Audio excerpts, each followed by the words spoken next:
মহাকাশের নভোচারীরা কি করেন, কিভাবে থাকেন এ নিয়ে সাধারণ মানুষের অনেক আগ্রহ থাকে, কারণ পৃথিবীর চেয়ে সেখানে পুরো আলাদা জীবনযাপন হয় নভোচারীদের। সাধারণদের সেই আগ্রহের কথা মাথায় রেখেই মার্কিন মহাকাশ গবেষণা সংস্থা নাসার রাসায়নিক প্রকৌশলী ডন পেট্টিট দেখিয়েছেন কিভাবে সেখানে প্যান্ট পরতে হয়।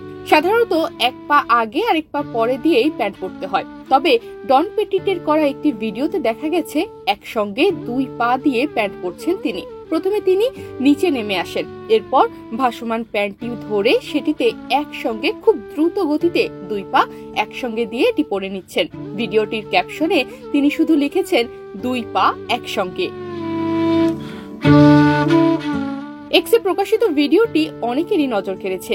একজন এটি নিচে লিখেছেন, আমি প্রথমে ভেবেছিলাম আপনি সরাসরি এসে প্যান্ট পরে ফেলবেন, হাহা, এমনটি করলে অবশ্যই মজা হতো। আরেকজন মজা করে লিখেছেন, এটি হলো সেই কন্টেন্ট যেটি আমার প্রয়োজন, আমি পৃথিবীতে এমনটি করার চেষ্টা করছি, তবে কাজে দেয়নি।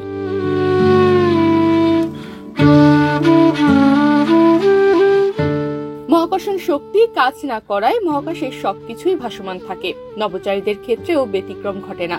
কয়েকদিন আগে ভারতীয় বংশোদ্ভূত মার্কিন নভোচারী সুনিতা উইলিয়ামস জানান, তিনি হাঁটাই ভুলে গেছেন। কিভাবে হাঁটতে হয় পৃথিবীতে এসে তা তাকে আবার নতুন করে শিখতে হবে। সুনিতা নির্দিষ্ট কয়েকদিনের জন্য মহাকাশে গেলেও কারিগর ত্রুটির কারণে সেখানেই আটকা পড়ে গেছেন তিনি।